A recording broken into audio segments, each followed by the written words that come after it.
Bonjour à tous et bienvenue à cette troisième date d'interférence. Je vous souhaite d'abord, au nom de l'ensemble des salariés du campus Nanterre CESI, une très bonne année avec tous nos vœux de santé et de réussite pour 2025. Merci à vous, présents aujourd'hui dans notre amphithéâtre de CESI Nanterre, et merci à ceux qui nous suivent également via Twitch, via la chaîne CESI Twitch. Donc pour ceux qui ne connaissent pas, Interférence, c'est la première année que nous avons monté ce projet. Ce sont 8 tables rondes dans l'année, donc de novembre à juin 2025, qui vont aborder différentes thématiques liées.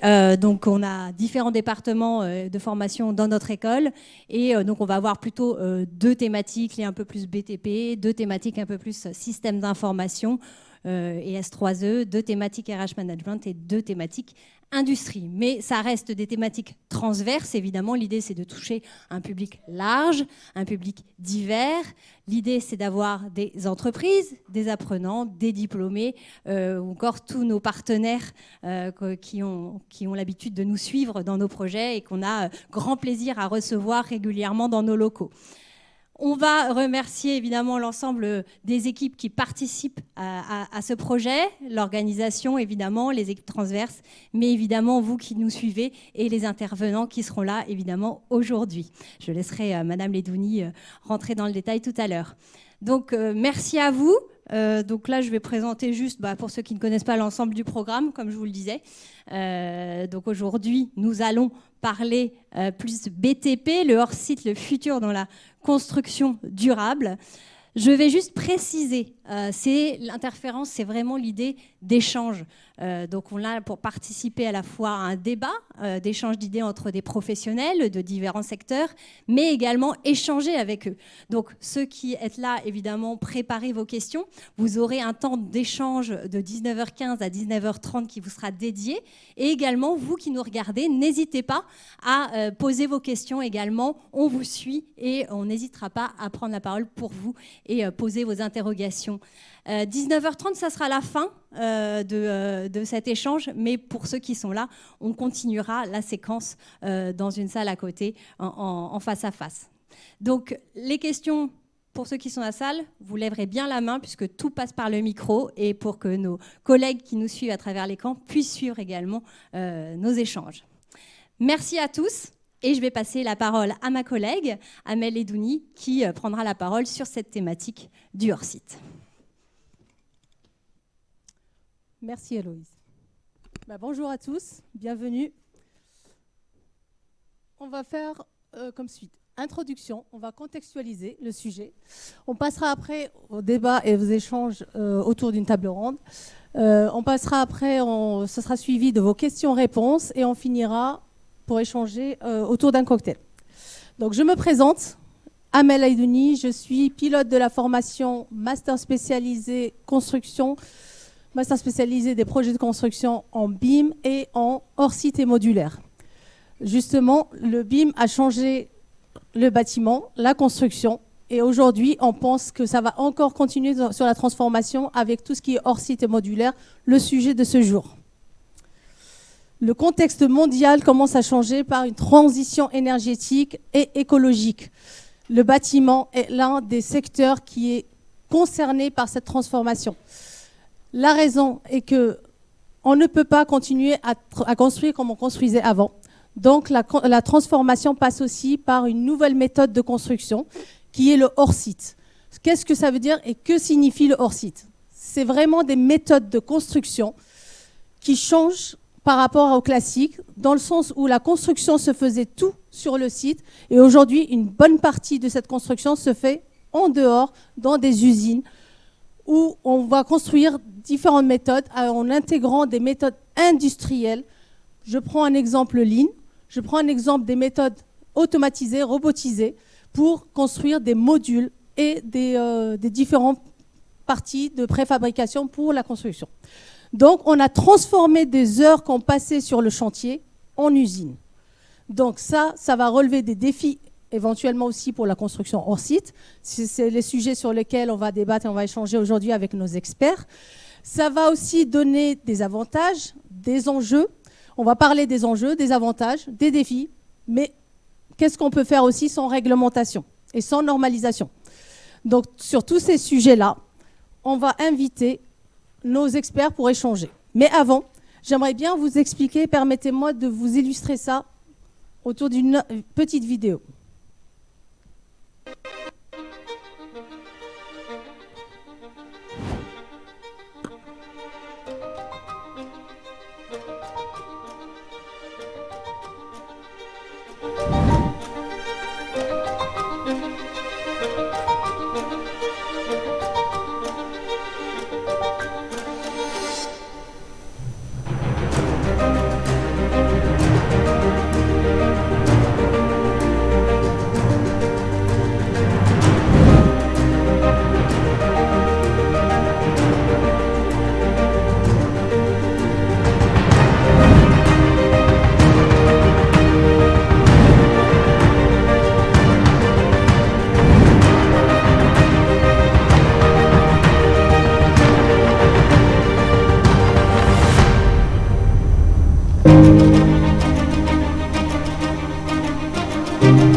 Voilà une petite vidéo qui permet de comprendre un peu mieux qu'est-ce que c'est le hors-site et la construction modulaire. Donc, permettez-moi d'inviter nos invités à nous rejoindre sur la scène. J'invite Aurore Furlanetto de Dassault Systèmes.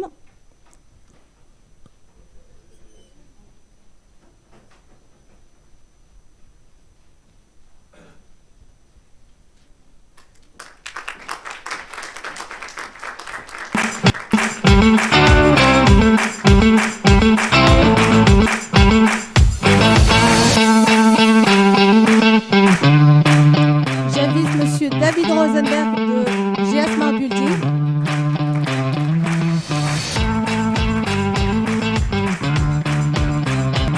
Monsieur Didier Valem de la Fédération française du bâtiment.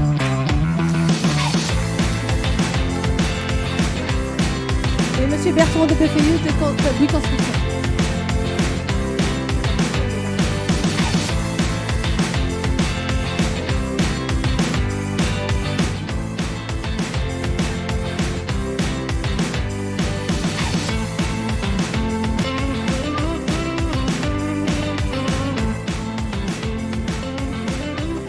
On va faire toute la table ronde en musique.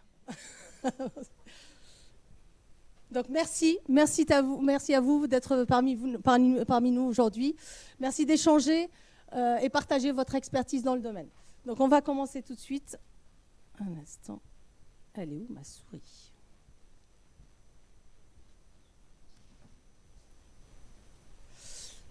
Laissez-moi juste vous donner quelques chiffres de la source Batimedia News.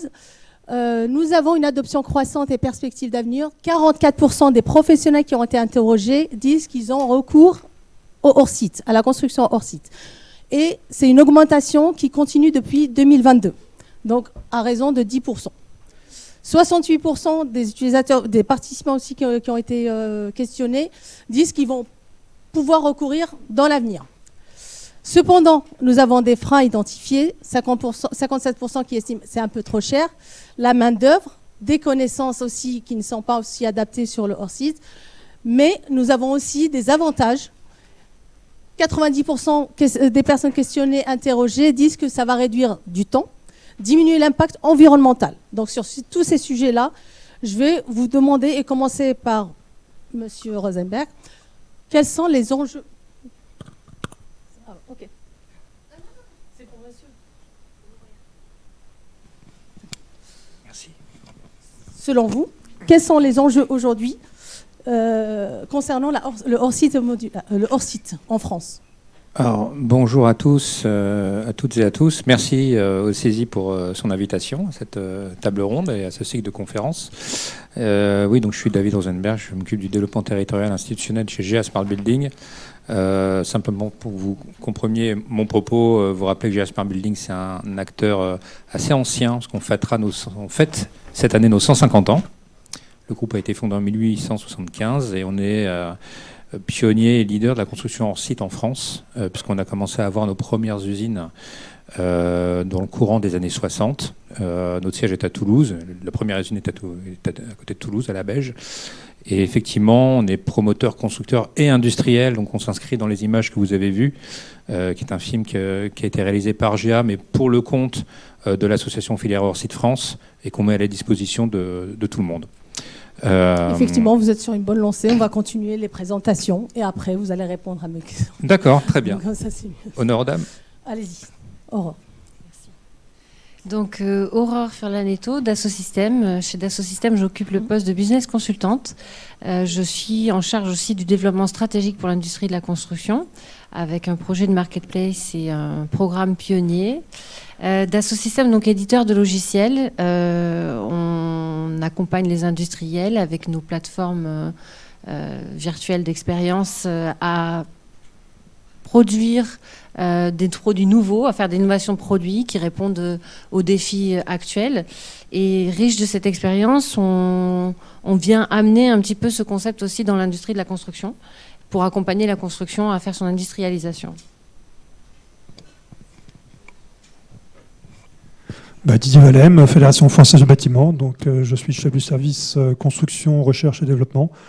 Donc, avec mon équipe, on anime la commission innovation de la FFB et un groupe projet Lean et productivité. Donc, quand on parle de productivité et de Lean, l'aspect préfabrication, process, méthode, hors site est un sujet qui nous concerne directement.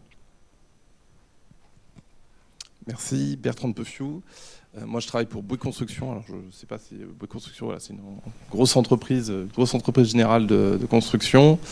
Vous connaissez probablement, qui fait tout type de projets, hein, d'ailleurs, que ce soit du génie civil, des ponts, des centrales nucléaires, des tunnels ou du bâtiment. Et chez Bouygues Construction, moi, je suis directeur adjoint d'un projet qui s'appelle BRIC, avec un Y, parce que chez Bouygues, on aime bien mettre des Y partout. Et qui est le projet de transformation et d'industrialisation de Bouygues Construction. Et comme vous l'avez compris, autour d'une démarche où on va mettre en place une architecture modulaire de modules, de briques, pour transformer la manière de construire sur un chantier et aller vers une logique d'assemblage. On verra après justement le petit film que vous avez produit. Merci. Merci encore. Je reviens à Monsieur Rosenberg. Merci. Donc votre question, c'était les enjeux. Quels sont les principaux enjeux, justement ? Les enjeux, ils sont multiples. On est dans une période, en plus, qui connaît une grave crise du secteur et de l'immobilier, et par répercussion, on s'en parlait juste avant la table ronde, sur les acteurs de la construction immobilière. Donc, il est temps de se réinterroger sur nos modèles. Et le hors-site constitue une réponse pour répondre à ces différentes problématiques. Donc les enjeux, c'est des enjeux d'accentuer la visibilité et de fédérer davantage la filière. Le hors-site est très développé dans d'autres pays, notamment européens, assez peu en France. Donc je parlais d'une filière qui s'est constituée l'année dernière, qui s'appelle Filière Hors-Site France, qui est présidée par Grand Paris Aménagement. On trouve ça un très très bon signe que ce soit un opérateur d'État qui prenne à bras-le-corps la question du hors-site. Et donc c'est de montrer tous les aspects vertueux de la construction hors-site. À l'heure où les délais de chantier se rallongent, où les difficultés de recrutement sont de plus en plus compliquées, où la qualité interroge aussi. Donc en fait, avec le hors-site, à partir du moment où on construit, comme vous le disiez tout à l'heure, en dehors du site, donc en usine, on a un contrôle beaucoup plus précis sur la qualité de ce qui sort. Tout ce qui sort d'usine est qualité usine. Et permet, je prends un exemple, je parlais des usines qu'on a chez GA, on a 3 usines béton bas carbone, 3 usines bois et une usine module de traitement d'air et un façadier menuisier. Sur les usines bois, on fait de la 1D, 2D et 3D, donc du modulaire, on fait des blocs sanitaires en 3D, et le fait de les faire en usine répond et neutralise pas mal de problématiques qu'on peut trouver notamment sur les questions des réserves de chantier, puisqu'il n'y a plus de conflit entre le carreleur qui dit c'est le menuisier qui n'a pas fait ceci, non c'est le plombier qui n'a pas raccordé cela. Tout ça est fait en usine, les blocs sont acheminés, raccordés, plugués, et il n'y a plus qu'à les utiliser. Donc les enjeux sont là et les réponses sont en train d'être construites avec l'ensemble des acteurs autour de cette table notamment. Merci beaucoup David. Didier, je reviens vers vous. Oui, En tant que fédération française de bâtiment, vous en pensez quoi des enjeux sur le hors-site, pour le hors-site modulaire ? La question de la table ronde, je crois que c'est le hors-site, le futur de la construction durable. C'est bien l'objet de la question. La réponse, elle est claire, c'est oui. C'est non seulement la réponse aux enjeux de la construction durable de demain, mais c'est déjà le cas de la construction durable d'aujourd'hui. Puisque je pense qu'on voit tous des projets. Une grande part des projets actuels intègrent de la préfabrication dans une proportion plus ou moins importante. Donc la question, c'est en effet, l'objectif du hors-site, c'est de maximiser la proportion de préfabrication pour justement répondre à ces enjeux de qualité, de maîtrise, de délai. Et donc, à l'heure actuelle, tout ouvrage, toute partie d'ouvrage qui intègre de la charpente métallique, de la charpente bois, elle est 100% hors site. Lorsqu'on parle de fenêtres ou de façades aluminium, elle est 100% hors site. Donc après, en effet, l'enjeu collectif, c'est de maximiser ces proportions d'ouvrages ou parties d'ouvrages préfabriqués, en ayant, si possible, une démarche en amont, l'équivalence du BIM, d'anticiper au maximum en avant des projets la proportion et les ouvrages qui viennent s'interfacer ensuite sur la construction. Vous en pensez vraiment que ça va aider sur la transition écologique et énergétique pour, de toute pour manière, la France ? tout sujet qui peut permettre de répondre aux enjeux de décarbonation est bon à prendre. Donc, comme ça a été dit, c'est une des solutions.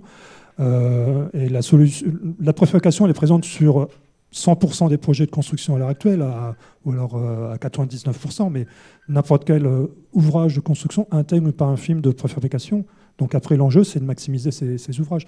Après, je dirais, l'aspect préfabrication et hors-site n'est pas nouveau. Je crois que Bouygues, quand Francis Bouygues a créé en 1952 l'entreprise, sa première démarche était de réfléchir avec un bureau des méthodes, un bureau d'études sur l'industrialisation de la construction.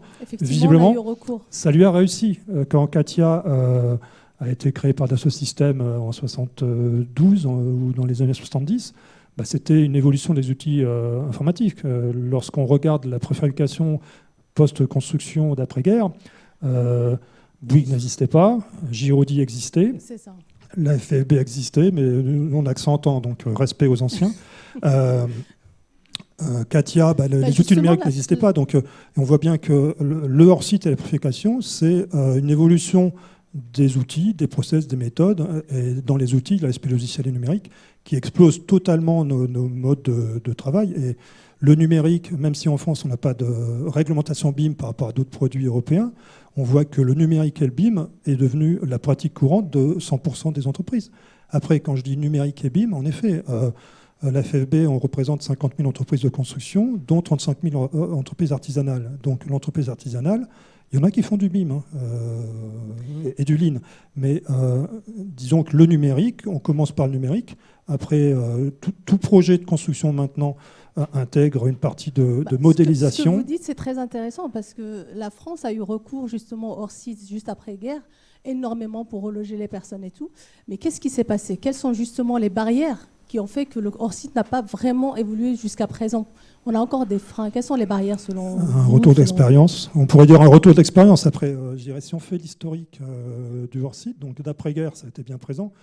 Il y a eu la période de reconstruction, on a tous vu, où je vous invite à taper sur Google et mon ami hors-site, sur les archives de l'INA, vous avez des présentations où le hors-site est vanté en noir et blanc, à l'équivalence de la vidéo qu'on vient de voir, en présentant les avantages d'intégration, etc. Donc en effet, après, je pense qu'il y a un retour d'expérience avec un aspect qualitatif, un aspect architectural qu'on connaît tous bien.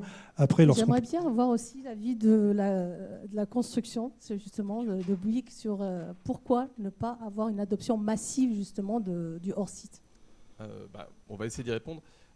Alors même si on est peut-être l'entreprise la plus jeune autour de la table, le hors-site, ça reste quand même un sujet historique chez Bouygues Construction. Je ne sais pas s'il y a des amateurs de football ici, mais le Parc des Princes, qui bah, a sûrement. été construit... tac, moi je peut-être... Oh, c'est mieux. Voilà, oui. Le Parc des Princes qui a été construit par Bouygues Construction à l'époque avait ses arches préfabriquées déjà hors site. Et d'ailleurs, pour la petite histoire, c'est ce qui a donné la forme du logo Bouygues. C'est le Parc des Princes. Quels sont les freins? Alors, je pense qu'on est tous d'accord sur le fait, l'intérêt du hors-site, hein, en termes de maîtrise du coût, de qualité des délais, de la pénibilité. La réalité, c'est aussi qu'aujourd'hui, quand on va essayer de motiver pour avoir des projets et les rendre hors site, aujourd'hui, le coût, on le voyait dans une de votre précédentes slides, reste quand même un des freins majeurs, puisque pour que le projet soit rentable, ça sous-entend d'avoir une approche très anticipée, presque qu'on appelle le DFMA. Alors je suis désolé pour le terme barbare, c'est Design for Manufacturing and Assembly, c'est-à-dire d'anticiper dès le début en fait une notion d'assemblage. Et aujourd'hui, nous sur un chantier, on a parfois du mal à maîtriser les coûts, l'influence des coûts indirects et les économies que ça pourrait emmener avec une démarche hors site. Donc c'est un premier point, mais sur lequel on connaît les axes de travail. Le deuxième point principal, pour moi, il est culturel. C'est une transfo, hein, c'est un vrai changement, même s'il est vertueux.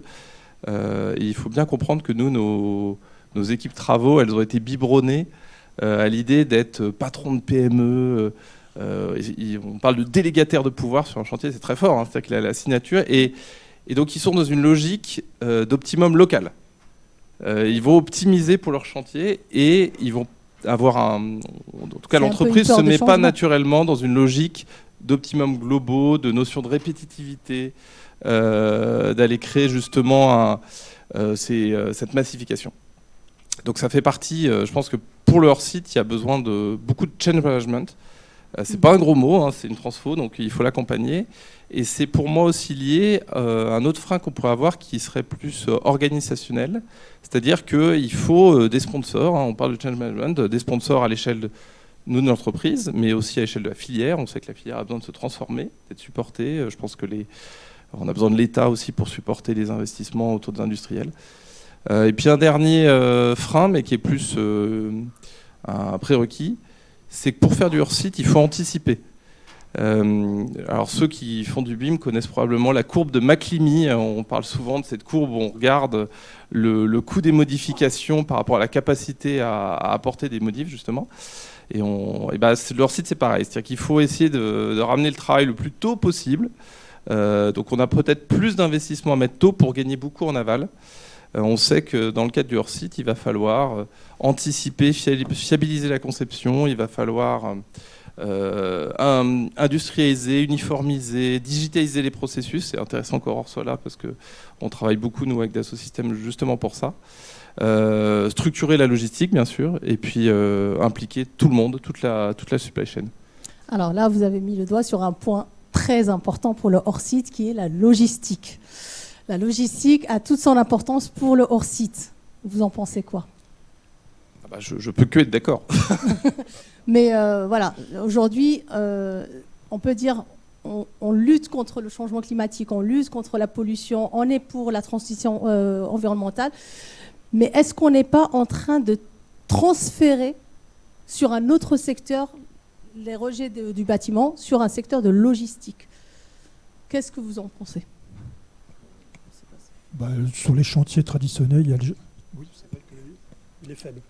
Sur les chantiers logistiques, on a déjà... sur les chantiers traditionnels, y compris pour fabrication, on a déjà des flux de circulation. Donc, le hors-site, c'est d'autres flux qui vont de l'usine en assemblant le maximum d'éléments vers le chantier. Donc, le flux, l'aspect carbone lié au transport...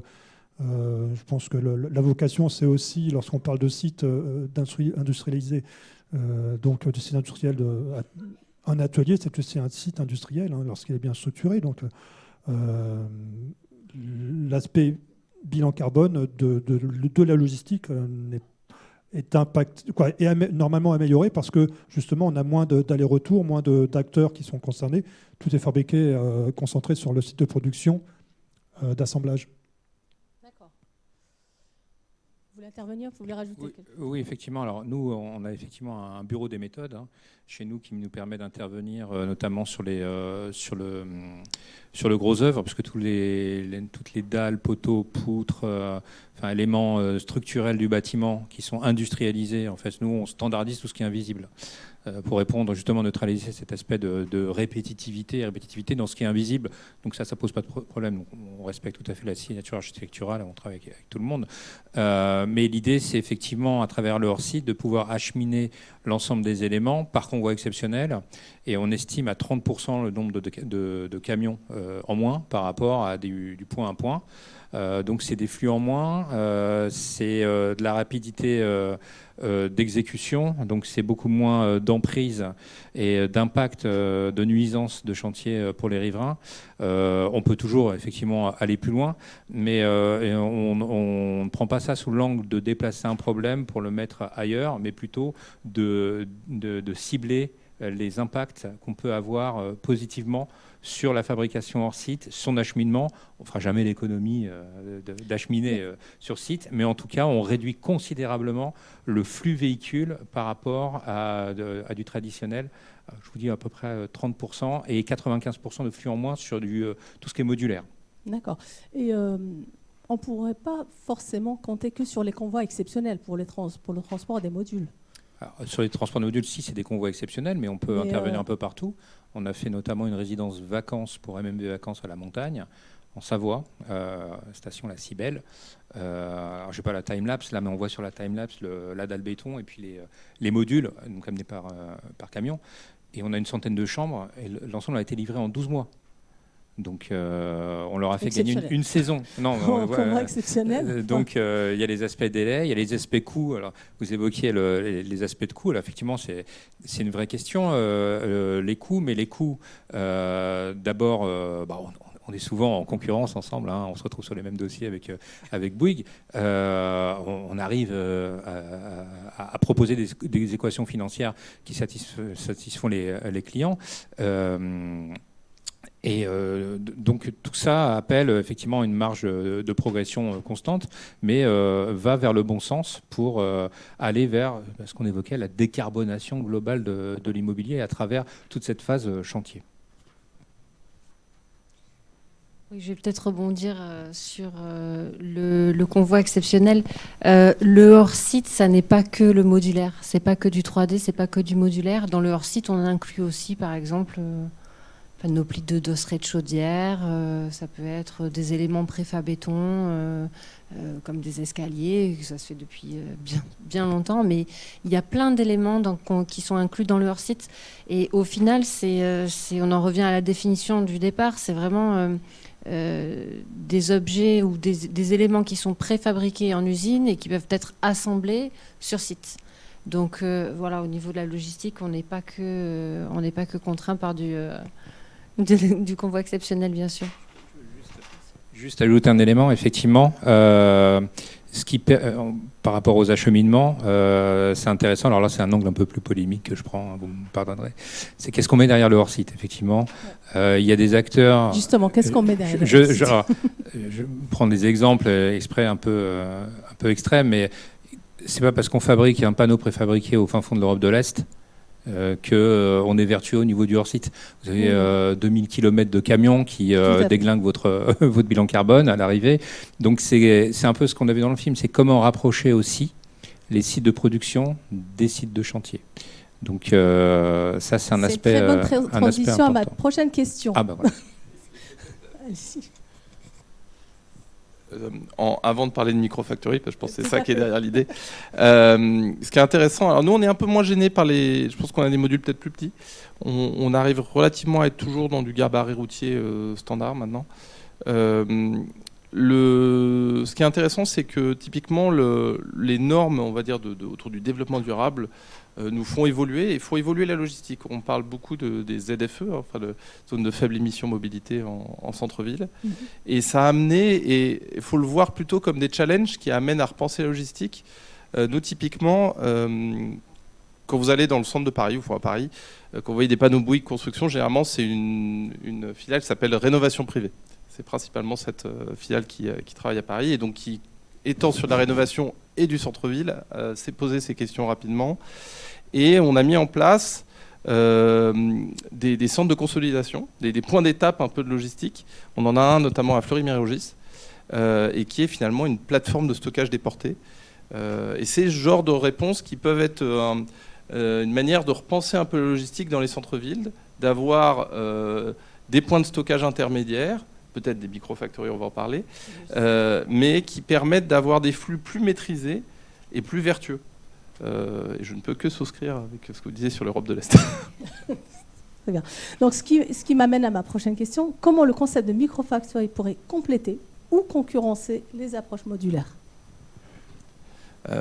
Alors, moi, chez Bouygues Construction, la manière dont on va voir la chose, c'est pas tant faire une micro-factory pour faire une micro-factory. La micro-factory, on va la voir plus comme une conséquence logique de la transformation qu'on essaie de mettre en place. On n'a pas encore prononcé le gros mot, Aurore, de productisation, mais on va le lancer. Productisation, c'est-à-dire de repenser vraiment le chantier comme un lieu d'assemblage de produits et d'avoir des produits configurables, qui sont pas on n'est pas en train de faire des HLM, on va pouvoir offrir de la variabilité. On pourra lancer le film peut-être juste après. Et dans ce cadre-là, venir proposer un assemblage tout corps d'état, de modules tout corps d'état, dans une micro-factory proche du chantier, fait de composants qui eux-mêmes auront pu être préfabriqués, ça peut permettre de répondre aux enjeux majeurs de notre industrie, qui sont évidemment l'urgence climatique, ça on la connaît tous, les problèmes de productivité, on parlait du coût, mais une des réponses, c'est d'essayer de construire moins cher, et de main-d'œuvre qualifiée, et donc de simplifier l'acte de construire. Donc il y a peut-être une petite vidéo promotionnelle.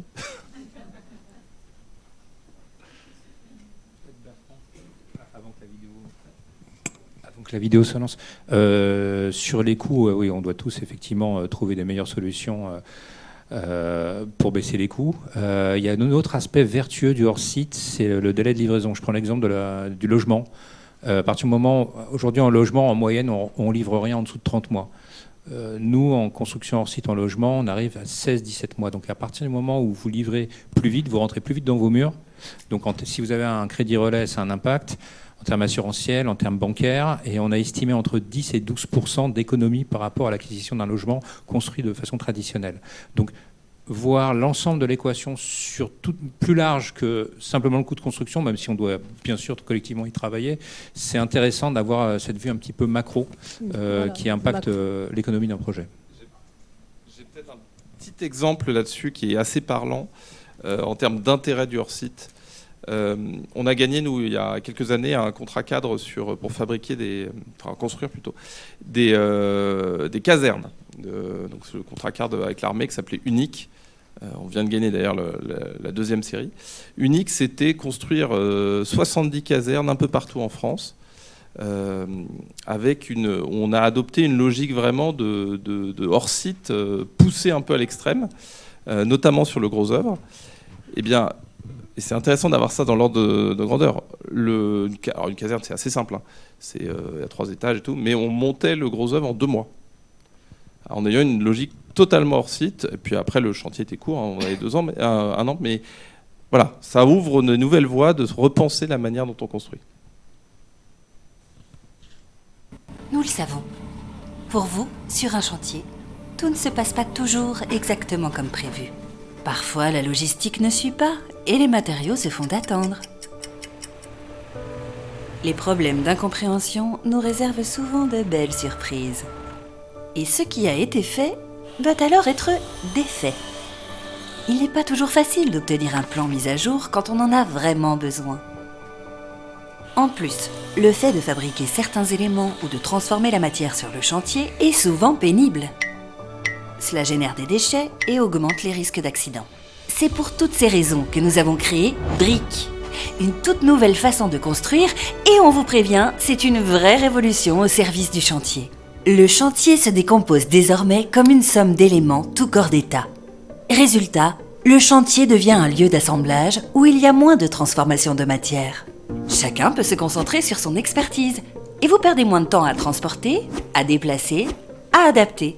Parce que Brick, c'est une logique de chantier inédite où l'on transforme et produit une grande partie des éléments non pas sur place, mais sur des sites à proximité.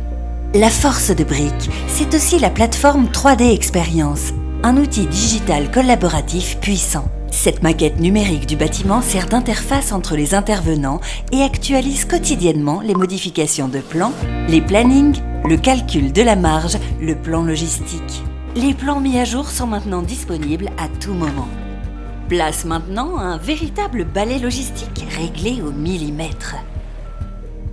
Avec Brick, il devient plus facile de maîtriser les délais, la qualité finale et les coûts, bien évidemment. Les déchets produits sont considérablement réduits, l'impact carbone aussi. Les équipes profitent de plannings mieux maîtrisés et d'une sécurité accrue. Nous pouvons désormais proposer à nos clients des projets toujours plus personnalisés. Alors, prêt à poser la première pierre avec Brick ? Brick, a new way to build. Et voilà. Voilà. Bon, j'avais teasé un peu, mais voilà, c'est le sujet. Et en effet, dans cette logique de repenser le chantier, les microfactories, on viendrait faire un premier assemblage de ces modules tout corps d'état, où on viendrait simplifier l'acte de construire. Je pense que vous faites tous des microfactories chez vous quand vous assemblez un meuble Ikea. C'est exactement la même logique. Ça prend tout son sens et ça permet notamment d'aller tirer ces notions de baisser les coûts en résolvant les problématiques qu'on pourrait avoir au niveau des interfaces entre corps d'état dès une logique industrielle.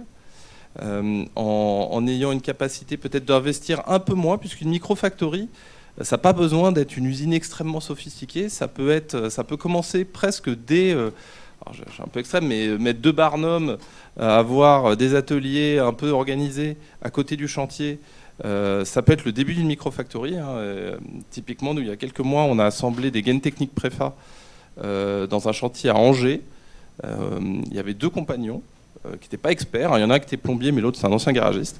Et ils ont assemblé 335 gaines techniques en en faisant 3 par jour. Nous, côté briques, on avait fait finalement les gammes d'assemblage, les plans. Et on a pu faire justement assembler ces gaines techniques avec des composants qui étaient préfabriqués. Certains, toute la partie métallique avait même été préassemblée elle-même dans un ESAT. Et ce qui est intéressant, c'est que tout ça, ça avait un aspect très vertueux sur le coût, sur le délai. On a gagné 1 mois par rapport à ce qui était prévu. Sur le coût, on était compétitif par rapport à une solution artisanale et par aussi finalement la variante d'aller faire préfabriquer chez un industriel dont c'était la spécialité. Je vais reprendre un terme que vous avez utilisé, Ikea. Est-ce que vous pensez que le hors-site va être en fait Ikea pour les meubles? Ça sera le hors-site pour la construction. Allez-y. Alors, je veux bien répondre, parce que c'est un sujet qu'on entend souvent parler, le hors-site, Lego, Ikea, etc. Tout à fait. Alors, je dirais, le Lego, c'est pour les enfants, ça les amuse. Oui. L'Ikea, c'est pour les parents. Ça peut stresser au montage, ça peut également stresser au démontage. Quand on parle de construction, c'est une question de responsabilité et de professionnel. Donc voilà, donc je pose le sujet. Après, je dirais, lorsqu'on parle de Lego, on a la notion de modulaire. Or, en effet, comme ça a été dit, le modulaire, le hors-site et la préfabrication, ça ne passe pas que par le modulaire. Donc l'enjeu, c'est bien d'amener les acteurs à co-construire, co-anticiper le plus en amont possible. Donc c'est vrai que la structure d'une entreprise générale est adaptée. Par contre, nous, au niveau de la Fédération française du bâtiment, on doit motiver les entreprises à se regrouper, motiver la maîtrise d'œuvre à travailler, raisonner en macro-lot, parce que la solution de facilité, c'est se dire le hors-site, c'est les entreprises générales, ça va tout régler, c'est très simple. Si c'était le cas, je pense que Bouygues, à l'heure actuelle, serait le Tesla de la construction en France. Donc c'est pas le cas. Pas encore. Après, je ne sais pas si dans le cabinet d'un ministère, il y a des personnes de Bouygues, je ne sais pas. Mais le sujet est là, c'est-à-dire qu'on a des référentiels de construction qui sont ceux qui constituent le retour d'expérience depuis plus de 100 ans des actes de construire et qui constituent les référentiels. Donc le sujet, c'est non pas de renverser la table, parce que renverser la table, ça marche sur le coup, ça marche moins bien par la suite, et dans la durée. Donc lorsqu'on parle de la préfabrication, j'ai un exemple. À la commission innovation, on avait invité GA Smart Building à venir, et puis il y avait Mathis qui était venu, et Mathis nous avait dit, nous, un gymnase, c'est un camion. C'est-à-dire qu'avec les outils informatiques, ils peuvent concevoir, ils sont en lien. Tout charpentier maintenant fonctionne en 3D, travaille en 3D, a des machines-outils en commande numérique. Et donc, ils optimisent le dimensionnement, j'espère, les formes des pièces de manière à ce qu'elles puissent s'intégrer dans un camion. Donc, on est là sur du hors-site décliné à un charpentier qui est tout à fait traditionnel, puisque c'est du lamellé-collé. Donc, tous ces sujets sont à ce niveau aussi. Donc, voilà. Donc, Lego, oui, pour les enfants. Et quand on parle d'IKEA, donc on pense aux pays nordiques. Donc, récemment, l'année dernière, je suis allé en Suède. Voyage études. La construction bois en Suède est exemplaire. La construction préfabriquée en Suède est exemplaire. Pour votre information, jusqu'à son entrée dans l'Union européenne, les constructions bois de plus d'un niveau étaient strictement interdites. Parce qu'il y avait un retour d'expérience de villes qui avaient totalement cramé. Et donc, jusqu'à leur entrée dans l'Union européenne, en Suède, la construction bois était interdite pour les immeubles de plus d'un niveau. Donc, et je reviens un petit peu sur l'historique, c'est-à-dire qu'on a eu une période d'après-guerre où on a une préfabrication qui répondait aux attentes et en fonction des matériaux, des connaissances, des outils techniques. Il n'y avait pas d'informatique du moment. Il y a eu peut-être un moment une lassitude ou une interrogation sur la réponse donnée. Je pense que il y a des personnes qui sont plus toutes jeunes ici. Dans nos écoles, on a tous vécu dans des collèges qui étaient préfabriqués. On est tous passés dans des collèges qui étaient préfabriqués. Même on a eu des cours dans des Algeco. Et pourtant, je suis plutôt jeune. Algeco, comme Frigidaire, c'est construction modulaire préfabriquée métallique.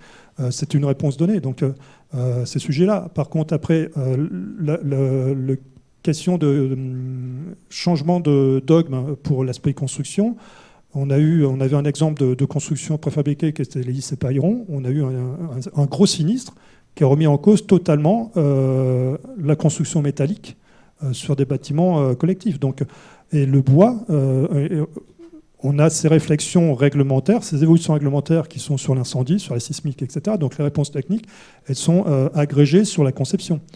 Cependant, par exemple, si on prend la catastrophe qui a tapé Mayotte ces derniers temps, ça pourrait être aussi une solution rapide pour reloger les personnes, pour les... Oui, Mayotte. Pour Mayotte, l'aspect logement d'urgence, c'est pour ça que c'était normalement, j'avais prévu d'en parler plus tard. Lorsqu'on parle de hors-site, il faut bien, et de construction, d'ailleurs, pas que hors-site, c'est-à-dire qu'il faut bien différencier ce qui va être du logement temporaire, ce qui va être du logement neuf, et ce qui va être de la rénovation. Alors quand je dis ça, c'est pas parce que l'AFFB est là, c'est que pour chacune de ces typologies, il y a une réglementation qui s'applique. Et cette réglementation, elle fixe les exigences minimales et de sécurité d'un projet de construction. Après, s'y adossent les référentiels normatifs, donc que sont les normes, etc., les recommandations professionnelles, les avis techniques, les ATEX et autres. Donc voilà, ça on en parlera par la suite. Mais juste avant, justement, on parle de productisation, donc produire à grande échelle. Un petit mot. Désolé, avant de passer la parole à Aurore. Juste pour rééclairer, alors moi je suis un grand enfant, l'exemple de Lego et d'IKEA, bien sûr il est à prendre avec des pincettes, mais il est analysé parce qu'il soulève des points clés sur les problématiques qu'on rencontre aujourd'hui dans la construction. Je pense qu'il y a deux choses qui sont très importantes à comprendre quand on va utiliser le terme de l'image du Lego. Le premier point, et ça rejoint un peu ce que disait David, sur le fait qu'on va pouvoir finalement, en choisissant le bon grain de modularité, standardiser une partie tout en proposant à l'arrivée quelque chose qui ressemble à du customisé. J'ai fait récemment Notre-Dame en Lego avec mes enfants. C'est fait que de pièces standards et ça ressemble furieusement à Notre-Dame. C'est une question de trouver le bon grain. Le deuxième point, et qui est pour moi le plus important sur le Lego, est-ce que vous savez le seul endroit où il y a écrit Lego sur une pièce de Lego? C'est sur le petit téton, l'interface, qui a été standardisée. Et s'il y a écrit Lego, c'est parce qu'ils ont breveté l'interface. Ce qu'il faut comprendre derrière, c'est que la clé dans d'une démarche hors site ou modulaire, c'est de maîtriser les interfaces. C'est là où on va perdre de la valeur. Et c'est pour ça que je trouve que cet exemple Lego, il est très parlant. Et on peut l'avoir sur Ikea aussi. Hein. Moi, j'ai refait ma cuisine il n'y a pas longtemps. Ma femme, elle m'a mis des belles façades plumes sur du Ikea standard. Oui, mais ça marche parce qu'on a permis à l'architecte, en l'occurrence ma femme, de mettre des belles façades parce que l'interface, c'est le même. Il est standardisé. C'est l'interface de la cheville, la charnière Ikea. Et ça, tout ce genre de réflexion, alors on s'appuie sur des choses amusantes et voilà, qui parlent à tout le monde, mais c'est vraiment le même axe de travail qu'on doit avoir, de réfléchir. On doit venir penser hors site en standardisant les interfaces avec la filière pour gagner justement, pour ne pas perdre le gain qu'on aurait à produire en usine par du mauvais assemblage sur site. Et pour standardiser, on aurait besoin peut-être aussi d'une innovation, de la technologie qui va suivre. Pour cela, on va parler exactement, on parlera de la productisation avec Aurore, justement. Oui, c'est une belle transition et merci pour ce petit topo sur le Lego parce que je partage ça bien évidemment. Donc comment la technologie contribue à tout ça? Je vais restreindre le périmètre de la technologie au logiciel. Si on se concentre sur le logiciel, effectivement, l'intelligence artificielle du design génératif permet de faire la conception produit de tout ce que vient de mentionner Bertrand.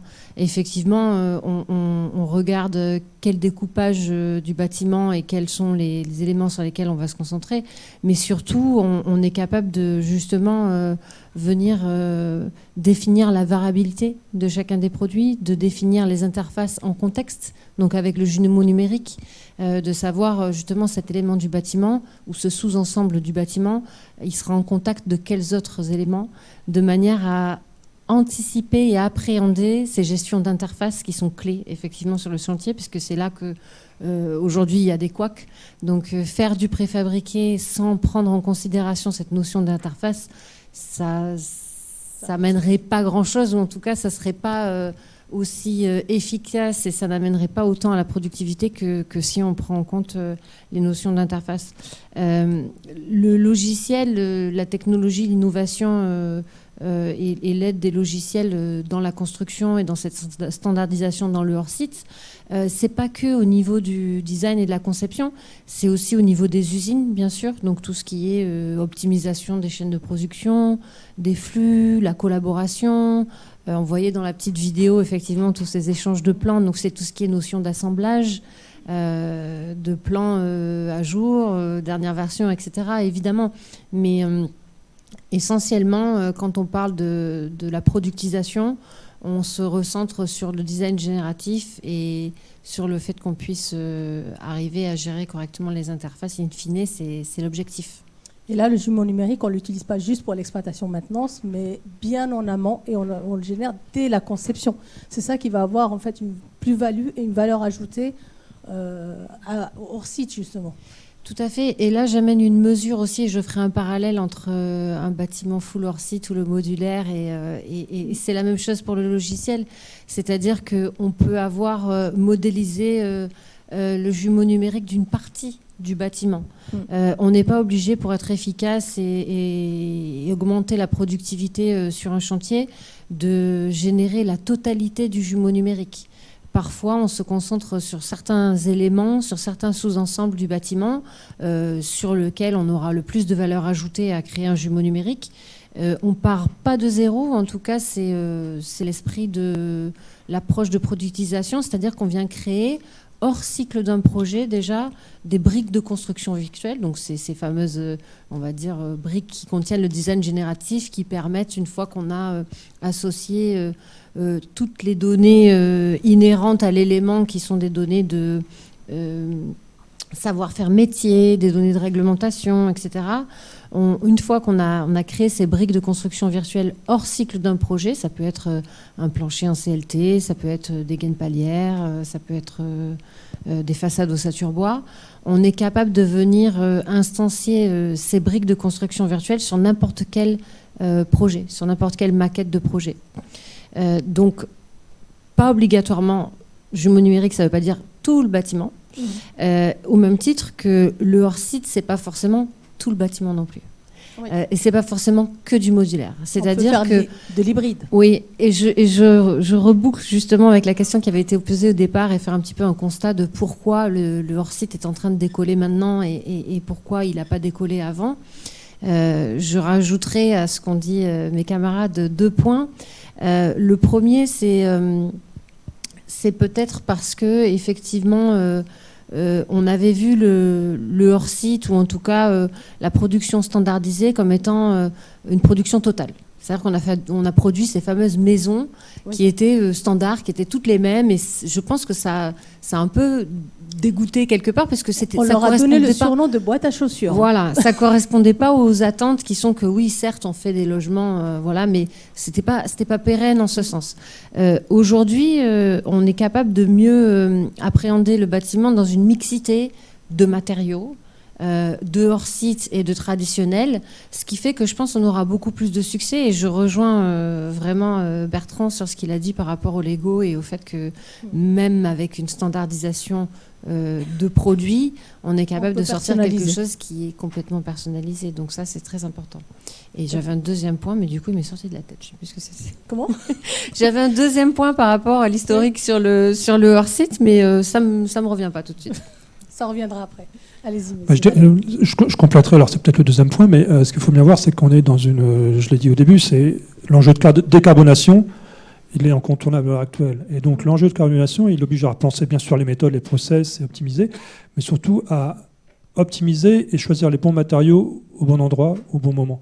Et l'aspect décarbonation, donc, fait que des matériaux qui jusqu'ici étaient plus chers, pas utilisés, retrouvent leur intérêt par rapport à d'autres matériaux. Bon, on ne va pas citer le béton, mais disons que le béton travaille aussi à sa décarbonation.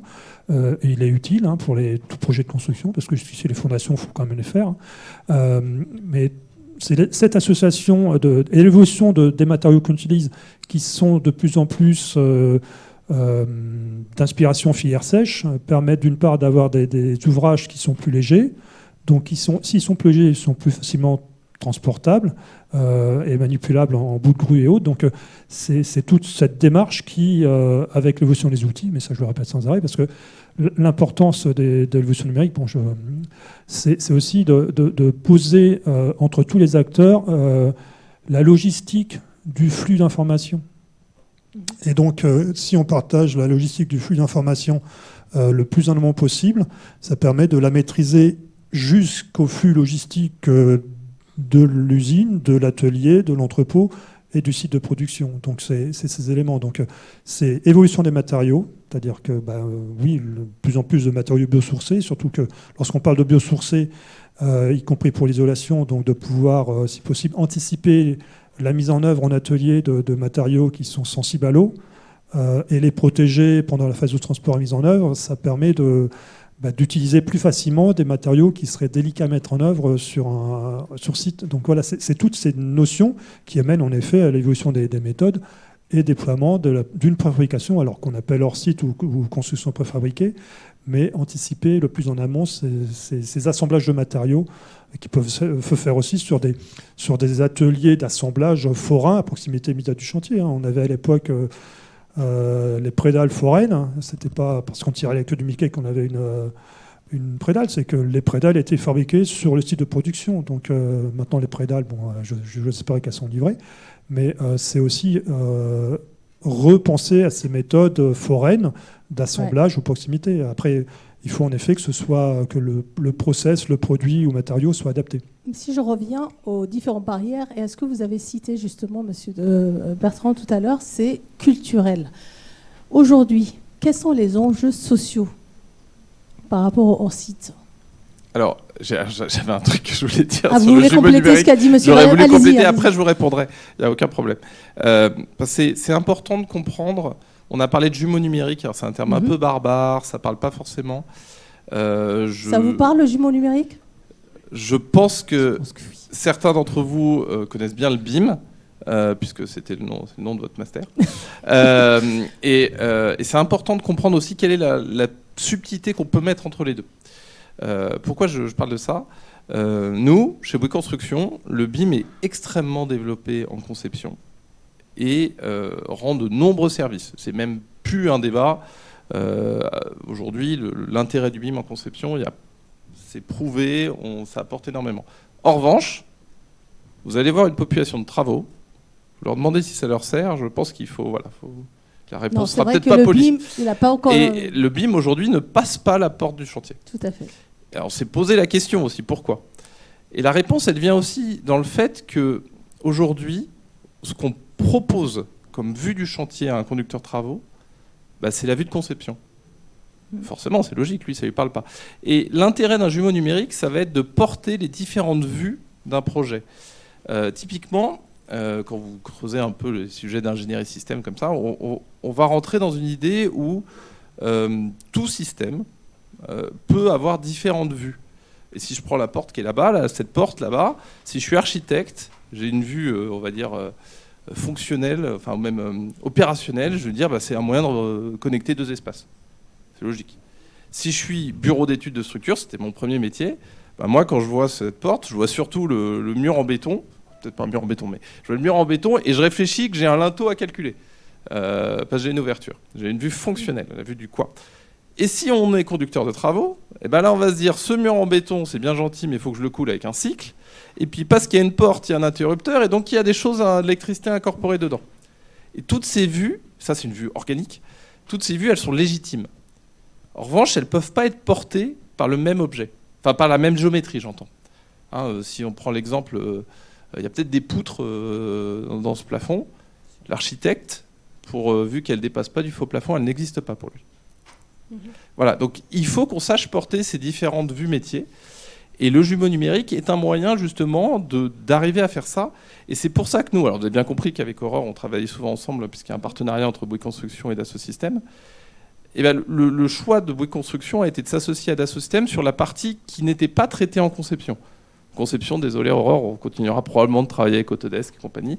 En revanche, sur la partie manufacturing, c'est très important de comprendre qu'on a eu besoin d'aller chercher des professionnels du manufacturing, qui étaient notamment Dassault Systèmes, pour couvrir toutes ces vues dans notre jumeau numérique et venir anticiper, on y revient toujours, ces interfaces avec les vraies problématiques qu'on va retrouver sur le terrain.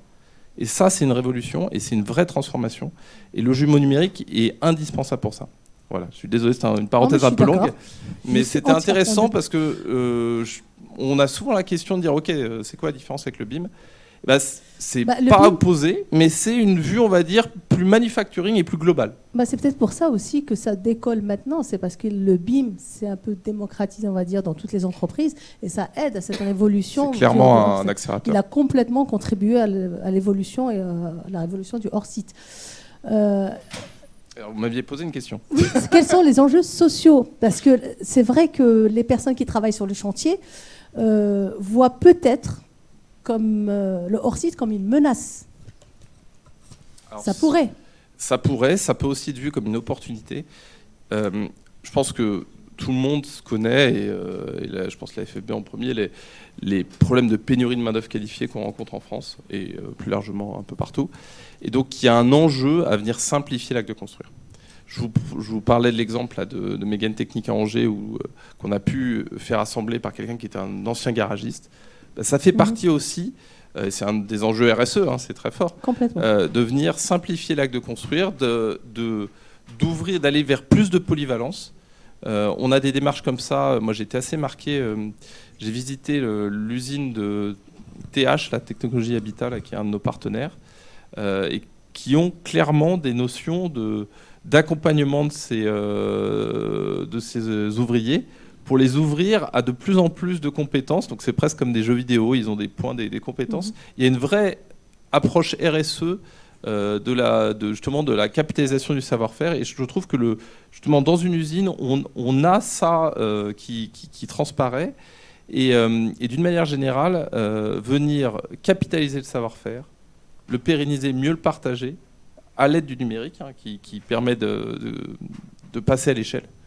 C'est un enjeu RSE majeur. Et je pense qu'il n'y a pas vraiment d'inquiétude à avoir. Les métiers évoluent.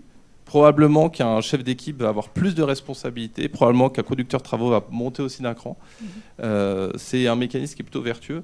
Il faut plutôt voir ça comme une opportunité que comme une menace. Est-ce que le numérique va aider les personnes à justement monter en compétences et voir autre chose que ce qu'on voit aujourd'hui sur les chantiers? Est-ce que ça permet d'ouvrir plus de portes, par exemple, à d'autres compétences ou à d'autres personnes Moi, je pense que le numérique va déjà, donc par cette capitalisation du savoir-faire métier, effectivement, permettre à ceux qui l'ont et qui ont fait les études pour de se concentrer sur l'essentiel de leur métier et de se débarrasser des tâches qui sont assez rébarbatives, assez répétitives, puisque la technologie va pouvoir gérer ça.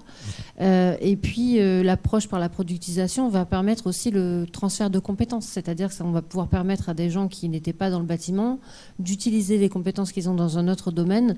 Parlais tout à l'heure, tu parles d'un garagiste qui était en train d'assembler des gaines techniques. Voilà. Typiquement, il n'a pas de connaissances dans le bâtiment, mais il va y avoir des compétences transférables qui, grâce à la technologie qui permet de justement produire des éléments du bâtiment qui auront des interfaces standards et gérer toute cette partie d'assemblage, pouvoir leur permettre de se reconvertir dans les métiers. Donc je pense qu'il y a beaucoup plus d'opportunités que de freins. Et je laisserai, je pense, David parler sur l'aspect plus du personnel. Mais effectivement, ce que je voulais souligner, c'est que souvent, on voit la technologie et les avancées technologiques un peu comme... on va me piquer mon travail. C'est ça. En fait, je pense qu'il y a une autre façon de voir les choses, et c'est aussi, ça va faire des choses que j'ai pas forcément envie de faire ou qui sont pas très intéressantes pour moi, et de me concentrer sur le reste. En tout cas, nous, quand on développe les logiciels, on essaye de le voir en ce sens parce que tout simplement, on y a un intérêt aussi, qui est qu'il n'y a pas d'adoption de logiciels si les gens n'y voient pas un intérêt. Donc, si on ne conçoit pas les logiciels en se disant qu'on va laisser les manettes à ceux qui ont du savoir-faire, de manière à ce que, même si on a encapsulé le savoir-faire métier de ce sous-ensemble-là du bâtiment, on leur laisse quand même les curseurs pour pouvoir décider des choses les plus importantes. Parce qu'ils auront toujours une contextualisation et un retour d'expérience qui est très important à prendre en compte. Donc on leur laisse cette marge de manœuvre-là, et pour l'adoption, et aussi pour l'intérêt, et puis pour les compétences qu'ils ont et que la technologie ne remplacera pas. De toute façon, la technologie, c'est une aide. Il va falloir compter sur ça pour avancer. Monsieur Rosenberg, vous vouliez rajouter quelque chose ? Oui, merci. Effectivement, sur les enjeux sociaux, ils ont un impact fort. Je pense que la filière peut avoir un levier très impactant, puisque en fait on fait monter en compétence des personnes parce qu'elles travaillent en usine, donc elles travaillent dans des conditions de sécurité, de confort, à l'abri des intempéries bien meilleures. Ça veut dire plus d'attractivité pour les métiers, plus de féminisation aussi, puisque nous avons une usine et ça rejoint le concept d'industrialisation, c'est de réindustrialiser le pays. On a une de nos usines au Savoie qui est dans les Vosges, qui est une ancienne usine SEB. Et donc on a récupéré le personnel, qui était un personnel fortement féminin, qu'on a formé au métier du bois. Donc au lieu de construire des fours électriques ou du matériel ménager, elles ont été formées au métier du bois. Et lorsqu'on va dans nos usines, c'est vrai que ça fait toujours plaisir de voir autant de femmes dans les usines.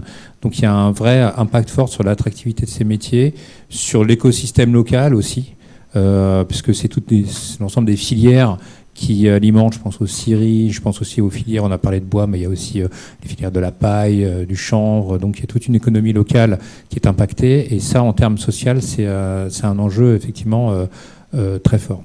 C'est très intéressant. Très bien. Et pour moi, ça rejoint fortement, on parlait de questions culturelles, mais l'accompagnement au changement, puisque tout ça, c'est des choses qui sont peut-être pas naturelles dans nos métiers, mais qui le sont très logiques. Et à partir du moment où on donne du sens, tout de suite, ça va plus simplement. Si on n'en donne pas, typiquement, moi, il n'y a pas très longtemps, un conducteur de travaux qui est venu me voir en me disant si j'ai bien compris, ce que vous proposez, c'est qu'il n'y ait plus de problème sur un chantier. Alors, peut-être pas plus, mais moins. C'est ce qu'on essaye de faire. Et il m'a dit, mais moi, mon métier, c'est de résoudre les problèmes. Oui. Donc, je ne sers plus à rien. Et donc c'est pour ça qu'il faut aller accompagner justement pour aller continuer à donner du sens. Évidemment, ce que World Z est centrer plus les gens sur la valeur ajoutée, sur ce qu'ils peuvent apporter. Mais voilà, c'est pas l'outil qui transforme. Avant tout, l'outil sert à passer à l'échelle. Il est fondamental, mais il sert à passer à l'échelle.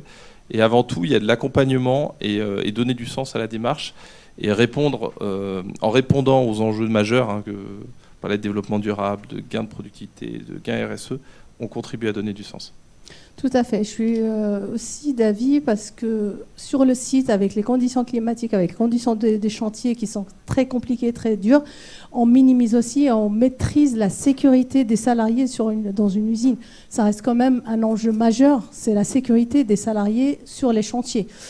Est-ce qu'on va arriver à cette standardisation et comment on peut justement normaliser ou aller vers une réglementation du hors-site ? Peut-être une réflexion. On a soulevé un problème qui concerne une partie de la construction hors site, qui est la construction bois. Et en termes de réglementation, il y a un gros sujet là, avec les pompiers, qui n'ont pas tous la même approche. Certains sont pour l'encapsulage, donc on perd les bénéfices bois. Site à côté, voilà, tout bois justement. Exactement. Donc nous, notre expérience, c'est plutôt d'aller vers une doctrine unique, de ne pas revenir en arrière et de ne pas avoir plusieurs sons de cloche en fonction des lieux où on développe des chantiers et de la production hors site. On essaie de pousser très loin les curseurs de la construction hors site. On est loin effectivement de la préfa. On évoquait effectivement le terme préfa, répétitivité, maison de mauvaise qualité. On est vraiment sorti de ça. On a vraiment changé de braquet, ce qu'évoquait Aurore. On va vers plus de technique, plus de performance, et on a besoin que la réglementation suive. Nous, on a un chantier. On a gagné une consultation à la Défense pour une tour d'habitation en co-living, en bois, avec des modules en 3e et 4e famille. D'accord. Pour lesquels on a fait financer l'ADEME sur une façade respirante dans laquelle on vient intégrer des modules de traitement d'air qu'on met généralement dans les immeubles de bureaux. Donc avec un système de nouvelles accroches. Donc les curseurs, on les pousse de plus en plus.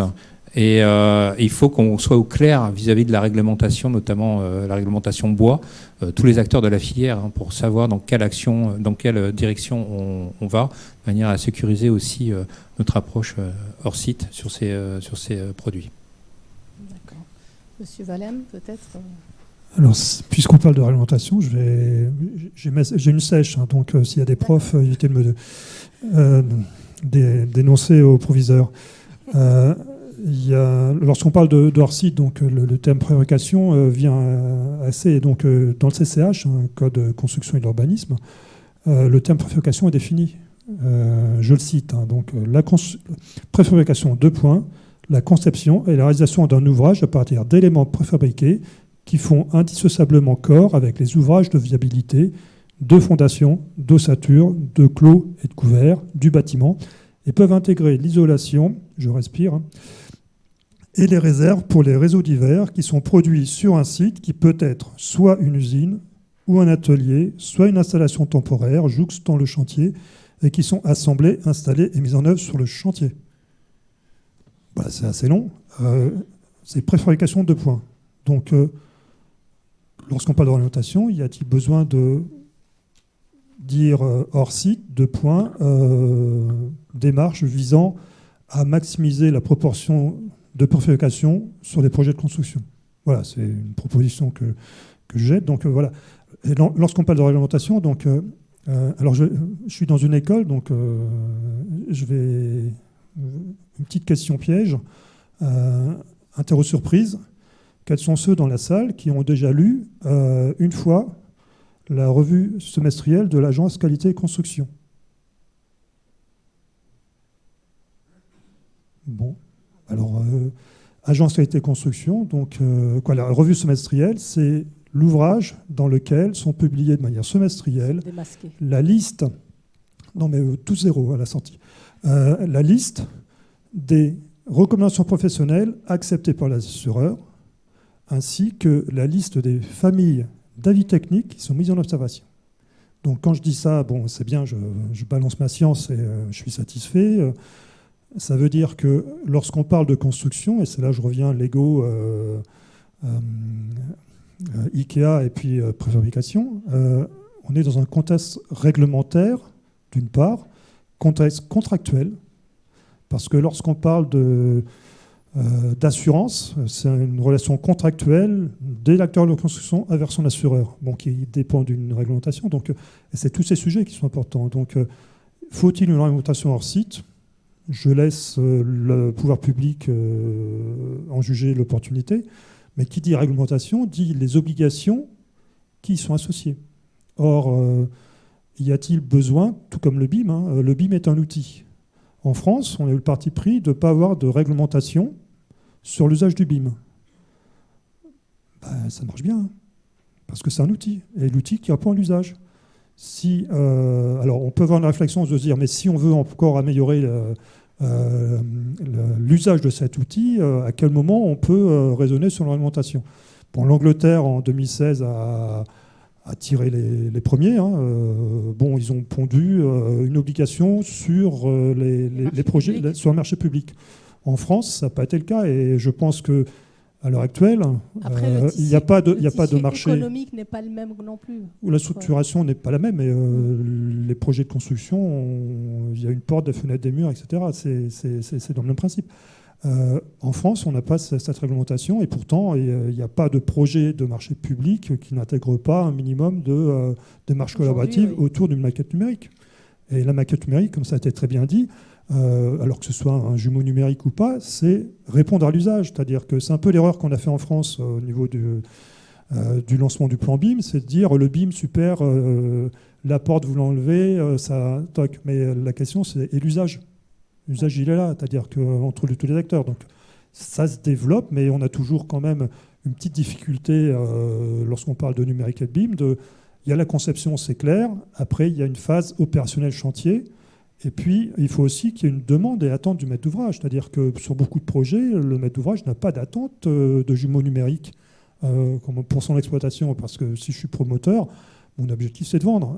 Après, si je demande une maquette numérique pour mon exploitation, ça veut dire que moi, maître d'ouvrage, je vais mettre en place une procédure pour gérer et actualiser cette maquette numérique. Parce que si j'ai une maquette numérique et que je ne l'utilise pas, ça ne sert à rien. La pertinence, à mon sens, c'est que le maître d'ouvrage définisse ses besoins d'information numérique pour interfacer avec ses outils d'exploitation et de gestion de maintenance. Donc, voilà. Et si je fais parler avec le hors-site, une réglementation hors-site, elle serait de quel ordre ? Maximiser la proportion de préfabrication. Donc, comme je l'ai dit, lorsqu'on est en construction métallique, on est 100% préfabriqué. Lorsqu'on est en charbon de bois, on est 100% préfabriqué. Lorsqu'on est sur des fenêtres, on est 100% préfabriqué. Donc, on a déjà une grande part de hors-site, de préfabrication. Et donc, tout projet à l'heure actuelle a une proportion de hors-site. Alors après, s'il y a certains acteurs au sein d'associations auxquelles les organisations professionnelles ne sont pas admise de participer au groupe de travail, c'est dommage, mais si une réglementation aurait vocation de dire sur tel projet de construction, il faut 30% de hors-site, celle-ci, elle est meilleure, elle va à 80%, est-ce que c'est le sujet ? Est-ce que le sujet, c'est pas la décarbonation ? Est-ce que le sujet, c'est pas la réponse aux attentes Rappelons que le plan climat fixe la neutralité carbone d'ici 2050. L'enjeu, il est bien de décarbonation. Du coup, si j'ai bien compris, la France va prendre un peu... Comme pour le BIM, c'est une incitation au lieu de réglementer. C'est beaucoup plus simple. C'est là où on arrive justement à la fin de cette table ronde et on passe justement aux questions-réponses. Je compléterai juste sur un point, c'est-à-dire que j'ai parlé de réglementation, j'ai affiché ma science avec... mais il y a l'aspect normes de construction. Et donc récemment, à l'initiative de nombreux d'acteurs, a été mise en place en France une commission hors site pour... notamment être miroir d'une commission de normalisation mise en ISO à l'initiative de la Chine en 2019. Donc la France a créé cette commission de normalisation. À l'heure actuelle, pour des raisons techniques ou politiques, le portage de cette commission de normalisation n'est pas toujours traité. C'est-à-dire que soit c'est un portage de l'AFNOR, soit c'est un portage du Bureau de normalisation technique de construction. Et donc, il est troublant de voir qu'un sujet construction peine à se définir. Et donc, à l'heure actuelle, on a une grosse problématique. En effet, il y a urgence à travailler de manière collective sur leur site. Les questions qui se posent pour simplement définir le portage d'une commission d'innovation française pour travailler sur notre doctrine nationale française de hors-site peinent à se... Voilà, donc bon, je finis sur un aspect peut-être polémique, mais à l'heure actuelle, les référentiels de construction permettent de faire du hors-site. Si ce n'était pas le cas, tous les chantiers qu'on voit au quotidien qui intègrent une grande part d'éléments préfabriqués seraient hors des clous. Et donc, je pense que, d'une part, l'État ne l'accepte pas et les assureurs non plus. Merci beaucoup, M. Valem. Aurore, Oui, vous voulez ajouter quelque chose juste, avant de passer aux questions-réponses? Je voulais juste compléter avec, sur l'aspect réglementaire. Effectivement, la réglementation du bâtiment en France, elle a été beaucoup faite autour du béton. Oui. Aujourd'hui, dans les matériaux, la proportion de bois dans tout ce qui est hors site augmente. Et donc, il y a toute une partie de la réglementation sur le bois qui est en train d'être revue aussi. Tu mentionnais tout à l'heure, Didier, le fait que la Suède allait au R+1. On est capable d'aller beaucoup plus haut aujourd'hui. C'est parce qu'il y a des acteurs de la construction et des industriels qui ont fait l'effort d'aller pousser cette réglementation pour que l'utilisation du bois dans, effectivement, le hors-site, tout ce qui est modulaire ou pas, ça peut être aussi structurel, soit accepté et assuré jusqu'à du R+6 ou plus encore aujourd'hui, je ne sais pas d'où on en est. Mais effectivement, ça. Et ce que je voulais mentionner aussi, parce qu'on est passé très rapidement de la standardisation à la réglementation, quand on parle de standardisation dans le hors-site, on parle de certaines standardisations quand on fait de la production usine, mais on parle aussi de la standardisation de ce qui est processus et méthode. Et ça, c'est très important. Oui. C'est très important de le considérer dans l'équation. Surtout, effectivement, c'était très bien illustré dans la vidéo. On standardise l'invisible et on personnalise ce qui est visible. Je pense que c'est une bonne conclusion pour le hors-site au final. Non, mais je suis tout à fait d'accord. Et nous, on est convaincus que le gain de productivité, il passera par l'industrialisation et par l'industrialisation des process. Et c'est vraiment ça la clé. Merci beaucoup. Merci à vous. Des questions? On passe aux questions. Je vous rappelle, donc, bien lever la main, comme ça on vous identifie, on vous apporte le micro. Bonsoir, je vous remercie pour vos présentations respectives. Alors, le casting est très intéressant, mais il allait dans un sens, ça aurait mérité d'avoir des avis contradictoires, en fait, un débat contradictoire. On a des gens qui sont un petit peu contre, enfin, c'est pas pour apporter, et c'est pas par mauvaise foi, mais intellectuellement, c'est bien aussi de voir j'aurais bien vu un architecte qui pense à son geste, à sa créativité, face à vous. Donc, moi, je suis architecte de formation. J'ai été bercée par l'idée que le site insuffle la production ou la créativité ou l'ouvrage. Et d'ailleurs, j'invite certaines personnes à aller voir, à aller lire « Et le site créa la ville » d'André Ravero, qui explique comment le site inspire le geste et la construction. Et ça va jusqu'au... Oui, ça arrive. Jusqu'aux matériaux qu'on utilise qui sont du site. Et là, ma question, c'est de savoir, OK, on a parlé d'espace de stockage, on a parlé d'espace de production, mais pour avoir ça, il faut aussi acheminer des matériaux pour pouvoir réaliser vos ouvrages modulaires qui vont par la suite être... Voilà, quelle réponse? Parce que le camion qui devait acheminer le béton sur site pour construire une école, mettons, il va probablement aller chez vous pour créer votre élément en béton ou en bois ou autre.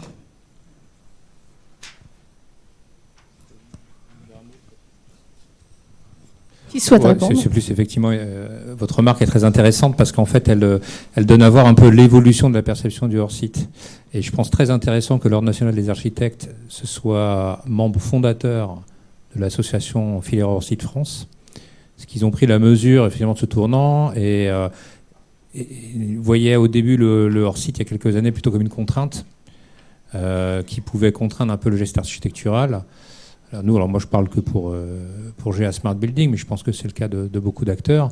Nous on travaille avec tout type d'architectes, on travaille aussi bien avec Baumschlager que Studio Montazami, que Atelier Leclerc. Enfin, et ça n'enlève en rien Non, absolument. On a un catalogue de références que vous pouvez voir sur notre site internet. Il n'y a pas un bâtiment GA qui ressemble à un autre aujourd'hui. Ça a été le cas à une époque. On nous demandait toujours le même bâtiment. Pour tout vous dire, à une époque, on n'avait pas de service commercial parce que les clients nous rappelaient, c'est l'époque bénie de cette époque. Mais aujourd'hui, effectivement, les architectes se sont emparés du sujet. Il y a d'ailleurs une exposition qui a eu lieu au pavillon de l'Arsenal qui s'appelait Hors site mais pas hors sol, dont le commissaire d'exposition est un Italien, un architecte italien, Francesco Marinelli, pour ne pas le nommer. Et je pense très intéressant que collectivement, on ne soit pas dans des oppositions, mais plutôt une co-construction, de voir comment leur site et les architectes discutent ensemble. Et je rejoins ce que disait Bertrand, c'est-à-dire c'est la conception à prendre très en amont. Nous, parfois, on nous propose des sujets où, lorsqu'on regarde la conception qui a été faite, non, le hors-site ne va pas pouvoir avoir un impact sur le projet et effectivement, on décline. Donc, une construction hors-site nécessite effectivement d'avoir un travail très en amont avec les architectes pour avoir cette perception de boîte à outils qui se développe chaque jour un peu plus.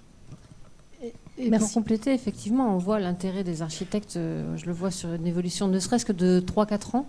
Les discours dans les conférences, les interventions des architectes il y a 3-4 ans et aujourd'hui, ça a considérablement changé. Ce qu'on voit aussi, c'est que dans un bâtiment, il y a des aspects du bâtiment qui seront réalisables avec des choses modulaires, hors site, et il y a des choses qui ne le seront pas. Et ce qu'on voit aujourd'hui, c'est que des conceptions d'architectes qui n'étaient pas forcément prévues avec du modulaire au départ, on arrive quand même à se dire, sur cette conception, quelles sont les parties qui pourraient être réalisables en modulaire. Et donc il y a une mixité qui vient se mettre en place, qui vient d'une part améliorer la productivité du chantier, mais d'autre part respecte aussi le coup de crayon de l'architecte. Je pense qu'on arrive à trouver une bonne balance, un bon compromis qui nous permet quand même de relever les défis qu'on a aujourd'hui, parce que malheureusement toute la chaîne de la construction fait face au même défi, qui est celle de répondre à la pénurie de logements, avec des matériaux qui coûtent de plus en plus cher, une pénurie de main-d'œuvre, et en même temps, il faut répondre à l'enjeu climatique.